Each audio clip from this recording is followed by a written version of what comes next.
Alors, la deuxième question, elle a trait, je pense qu'un certain nombre d'entre nous sont au courant, à la pose d'antenne relais au 67 rue Pierre Brossolette, puisque 3 antennes relais sont en cours d'installation par l'opérateur Free. Il y a eu un arrêté autorisant la pose de ces antennes relais qui a été signé en juillet 2017. Les habitants n'en étaient absolument pas informés. Il y a plusieurs points que nous souhaitons soulever à cet égard. Le premier, c'est qu'il a fallu en fait attendre un peu le branle-bas de combat lundi dernier avec l'arrivée d'une grue pour effectivement que le secteur soit alerté de ce qui était en train de se passer, sachant que par ailleurs les employés communaux qui étaient là pour déposer en fait des balises pour le stationnement expliquaient que c'était potentiellement des travaux ou un chemin ou ce genre de choses là, alors que non, il s'agissait d'une grue qui venait en fait poser une antenne relais. Les opérateurs eux-mêmes, les personnes, les ouvriers qui travaillaient pour l'opérateur n'ont pas forcément été extrêmement explicites non plus. Et puis, donc, il y a eu un déplacement en mairie. À ce moment-là, vous avez vous-même, monsieur le maire, été interpellé par l'un des habitants. Et donc, effectivement, depuis, je sais que madame Lafort s'est plongée dans le dossier. Nous, il y a plusieurs éléments qu'on souhaitait porter à votre connaissance. Il est évident qu'on est tous ici pour le progrès, etc., etc. La question de savoir s'il y a un droit absolu et infini de capter en tout lieu, en tout moment, la 4G, la 3G par n'importe quel opérateur se heurte aussi au principe de précaution. Le 67 rue Pierre Brossolette est un immeuble en hauteur, mais de moindre hauteur par rapport à toutes les tours en fait, qui entourent cet immeuble. Ce sont par ailleurs des enfants qui sont exposés à ces ondes, puisque l'école des Sablons est située à peu près 84 mètres de l'école. Donc il y a plusieurs questions qui se posent, puisqu'effectivement, en contrebas, les ondes donc, sont appelées évidemment à s'élever donc directement dans les habitations qui sont attenantes, et il y a notamment une petite maison qui est directement exposée et qui est à 12 mètres.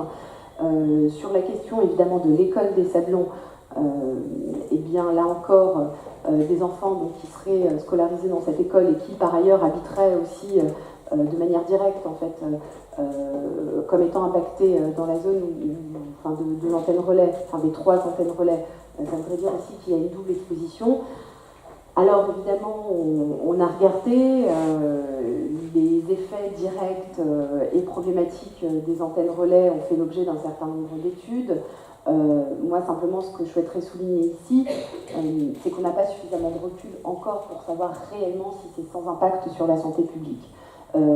Normalement, et surtout pour des publics un peu plus fragiles comme les enfants, normalement, on considère que les publics considérés comme fragiles, donc maisons de retraite, écoles, etc., doivent être situées à un minimum à 100 mètres en fait, des antennes relais, ce qui n'est pas le cas ici. Donc voilà, le but, il est vraiment d'avoir un certain nombre d'éléments. Il ne s'agit certainement pas d'être anxiogène ou alarmiste, mais vraiment de s'assurer que les choses sont quand même prises en compte. Je déplore qu'il n'y ait absolument pas eu d'information au niveau de la population, et encore une fois qu'il faille attendre le début du chantier, sachant que la municipalité a un pouvoir qui consiste évidemment à mettre en place de la concertation, à informer les habitants, par ailleurs peut-être à être en capacité justement d'accompagner aussi les gens, ou en tout cas les plus inquiets. Et surtout, le point qui me paraît absolument essentiel, parce que je ne sais pas si des recours sont possibles, je ne sais pas de quelle manière il va être possible effectivement de stopper cet opérateur, mais c'est vraiment que la municipalité s'engage de manière régulière, au moins la première année, et quand je dis de manière régulière, c'est-à-dire à minima une fois tous les mois, à ce que des mesures soient effectuées, et non pas des mesures qui seraient faites par l'opérateur en direct, mais vraiment des mesures qui seraient faites par des opérateurs, par des organismes indépendants, parce qu'il faut qu'on puisse aussi mesurer en fait l'impact des eaux. Voilà, monsieur le maire, donc si vous avez des éléments à nous donner, je sais aussi qu'une réunion est organisée demain soir par madame Lafort avec l'opérateur.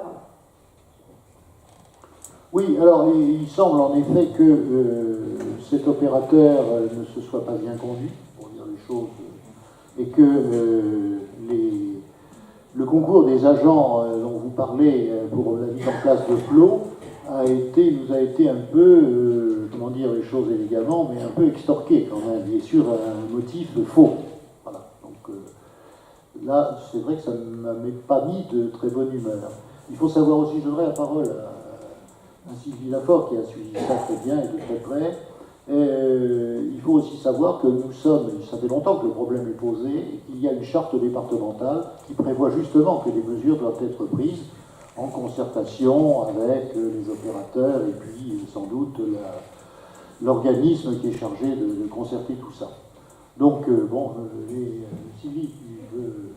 Oui, on s'est donc retrouvé l'autre jour sur place. J'ai été informé en effet que les riverains étaient mécontents de voir s'installer cette antenne. Cette antenne, après je passerai la parole à RL Renoir qui a suivi le dossier depuis son origine en 2017. Moi je reprends le dossier aujourd'hui en 2018. On a donc vu en effet cette installation d'antenne. J'ai fait constater par la police un affichage qui me semble pour le moment, et on en verra demain s'il est réglementaire, mais qui me semble peu conforme pour le moment, puisqu'il est fait sur domaine public et non pas sur la propriété sur laquelle s'exerce l'autorisation d'urbanisme, la déclaration préalable. Et nous avons vu en effet que ces travaux avançaient. Alors j'ai saisi la responsable des collectivités territoriales de chez Free en lui demandant des explications, et en particulier en lui demandant d'arrêter les travaux. Elle m'a dit que sa direction demandait à ce qu'on continue les travaux. Il n'y a pas de pouvoir de police du maire pour permettre de les interrompre dans la mesure où la DP est réglementaire. Là encore, je précise que la déclaration préalable, c'est une autorisation d'urbanisme qui est instruite en fonction du plan local d'urbanisme qui, lui, vise le fait d'autoriser ou non de mettre des antennes sur les toits. Bien évidemment, c'est autorisé dans le code dans le PLU, puisque sinon, on n'aurait même plus d'antenne télé. Donc ces antennes-là sont autorisées. L'autorisation d'urbanisme ne peut pas être un frein à une installation d'antennes de téléphonie mobile. Donc ce point-là n'étant pas un outil pour permettre l'arrêt de cette installation, l'arrêté de voirie malheureusement était conforme, donc on ne pouvait pas non plus empêcher les camions de stationner. Donc maintenant, la seule chose, et Free refusant d'interrompre ses travaux, c'était en effet d'organiser une réunion très vite avec eux, vu les contestations et au vu des arguments qui étaient avancés, à savoir la proximité trop grande des bâtiments voisins et une déclivité de terrain qui n'aurait pas été prise en compte lors de l'instruction de la prise en compte des radiations et des normes.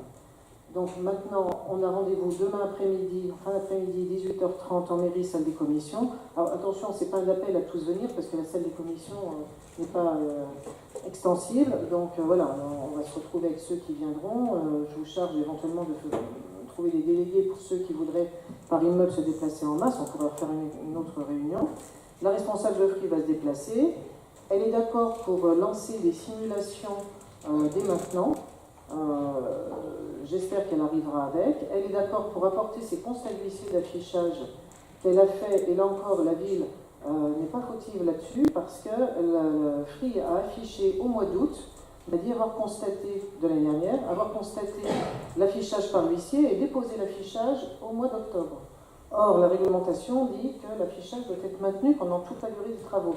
Les travaux s'achevant la semaine prochaine, ils sont non conformes vis-à-vis de l'affichage. Là encore, c'est une faute, c'est passible d'une amende, mais ça va pas plus loin que ça. Mais par contre, ça peut avoir joué sur le fait que vous n'avez pas été informé par un affichage conforme et de durée suffisante, et c'est ce qu'il faudra voir demain avec elle en fonction des documents qu'elle nous apportera.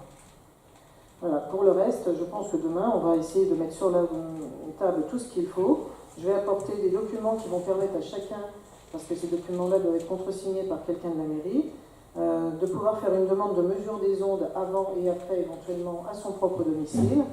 L'antenne doit être mise en service seulement en septembre. Donc je pense qu'il est temps pour le moment, en effet, de faire des demandes et des mesures dès l'instant. Voilà ce que je peux vous dire. Alors, je vais vous donner après la parole à RL Renoir, parce que RL a communiqué avec moi là-dessus, me disant que dès l'année dernière, une communication quand même avait été faite dans le secteur, et beaucoup de personnes avaient été informées, des boîtages s'étaient faits, et je pense qu'elle va vous dire tout ce qui avait été mis en place pour informer le secteur avant des AG, des assemblées générales de copropriétaires qui malheureusement sont restées infructueuses pour empêcher l'installation de cette antenne. Merci. Je me permets d'intervenir en tant qu'habitante du 67 rue Pierre-Brossolette et en tant que participante active dès septembre sur ce dossier. Donc effectivement, une personne de notre syndic a constaté à l'été 2017 que Free allait déposer des antennes relais. Elle a fait constater, elle a appelé les avocats qui ont demandé d'arrêter les travaux immédiatement parce que ce n'était pas passé en AG du syndic, voilà, en conseil syndical. Là-dessus, on a décidé de s'organiser et nous avons fait une pétition que nous avons personnellement boîtée dans toutes les boîtes aux lettres du quartier. Et j'ai personnellement pris contact avec le représentant FCPE de l'école des Sablons pour transmettre la pétition auprès des parents des Sablons pour s'organiser. Il faut savoir qu'au niveau des riverains, nous avons eu un retour de 80 signatures et rien du côté des parents des Sablons. J'ai également pris contact avec le CRIREM, Robin des Bois et ARC sans avoir aucune réponse de leur part et aucune analyse de notre dossier alors que j'avais communiqué toutes les pièces. Donc vous imaginez mon sentiment un peu de solitude à une période de ma vie qui était un petit peu compliquée pour gérer tout ça. Nous avons eu notre AG exceptionnel le 11 janvier. Il faut savoir que nous avons la tour du 67 qui est une copropriété et IRP qui est le bailleur sur lequel un des bâtiments vont être posées les antennes relais. IRP a plus de parts. Donc au niveau de la tour, nous avons voté contre à l'unanimité, mais au deuxième tour, ils ont quand même fait passer la délibération. Il faut savoir qu'au cours de cet AG, nous sommes vivement opposés, qu'ils ont refusé de nous fournir une étude d'impact, qu'ils ont refusé de financer des mesures d'onde a priori, qu'ils nous ont expliqué que les antennes ne seraient pas orientées vers l'école et que de toute façon tous les seuils étaient respectés et que même au niveau des habitations, tous les seuils étaient respectés sans nous donner aucune indication des valeurs, avec des prévisions. Ce qui nous a passablement énervés. Un avocat était présent à cette réunion et nous a bien fait comprendre que de toute façon la question de l'affichage qui n'était pas réglementaire, parce qu'il faut savoir que c'est affiché côté rue, donc pour regarder il faut se mettre sur la route, ce qui est dangereux, et en plus il y a même par les voitures qui passent, au bout de 2 semaines on ne voyait plus rien. Donc cet avocat nous a expliqué que ce ne serait pas un motif d'invalidation de la pose des antennes. Et il nous a aussi expliqué que le gouvernement précédent ayant réduit le pouvoir d'opposition des communes sur la pose des antennes relais, le seul moyen c'était de faire des études d'ondes a posteriori une fois que les antennes étaient posées et qu'il n'y avait rien à faire avant. Donc si vous avez des solutions, je suis preneuse. Voilà.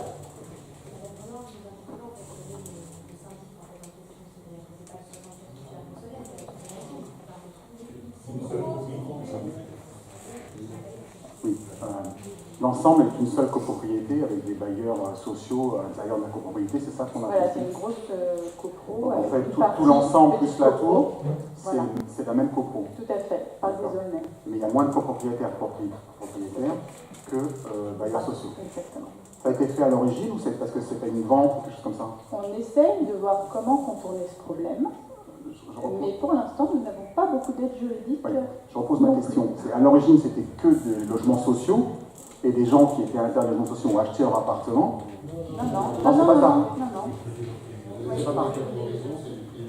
Ce que je peux dire, c'est que j'ai eu aussi affaire à cet opérateur qui est vraiment horrible en termes de négociation. J'ai eu affaire à lui pour une pose d'antenne sur le bâtiment de chez Darty. Je ne sais pas si vous vous souvenez, Jean-Pierre. Et donc, on s'est un peu battu là-dessus, et on a obtenu une mesure, parce qu'à côté, il y avait l'école Joliot-Curie. Et donc, ça a duré 1 an, et je crois qu'ils n'ont pas posé l'antenne sur Darty à la suite des mesures qui avaient eu lieu. Juste pour signaler Mais que... c'est du forcing en général. Juste pour signaler que en fait, IRP a passé une convention au niveau national avec Free et donc qu'ils se sont engagés à poser des antennes sur tous leurs immeubles.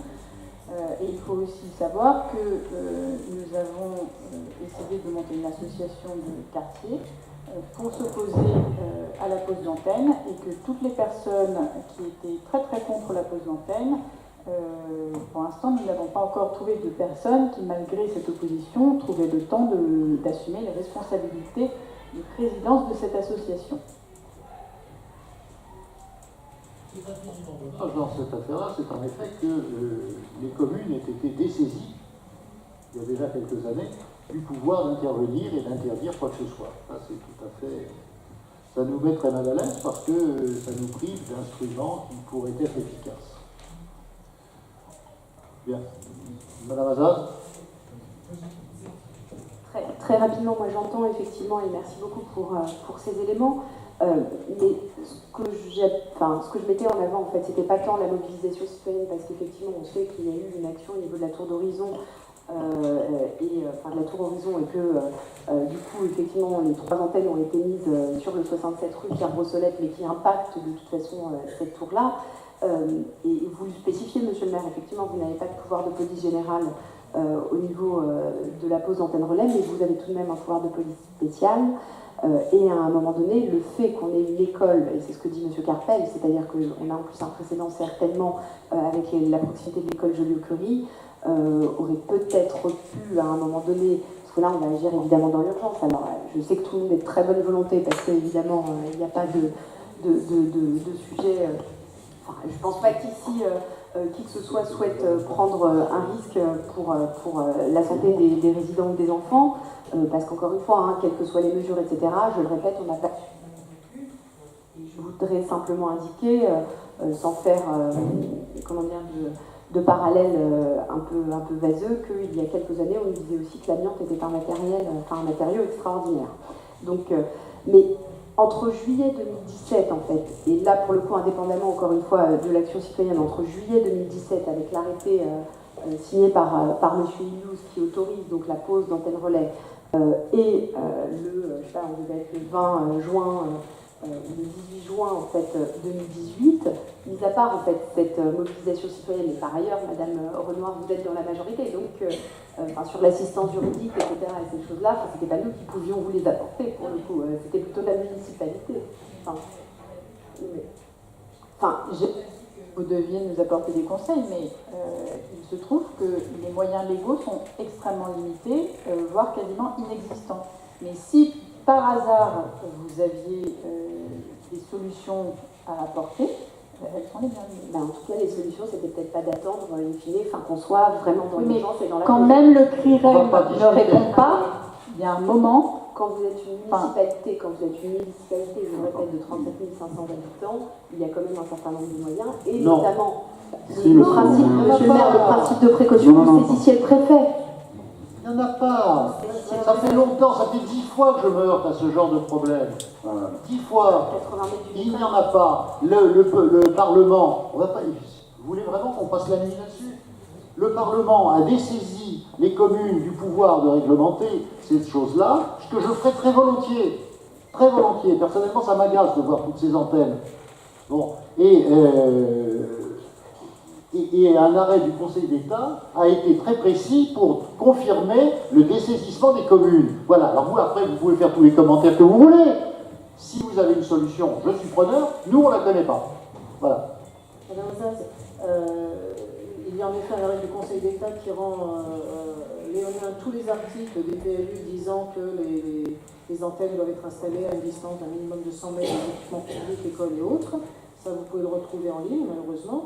Et dans sa grande subtilité, l'État a en plus confirmé la possibilité au maire d'agir en lui retirant la possibilité de saisir le principe de précaution sur les antennes. Donc on n'a plus d'outils. Pardon? Écoutez, regardez, vous avez retrouvé dans le principe de précaution, vous ne pouvez pas le faire agir pour les antennes relais. C'est dans la Constitution.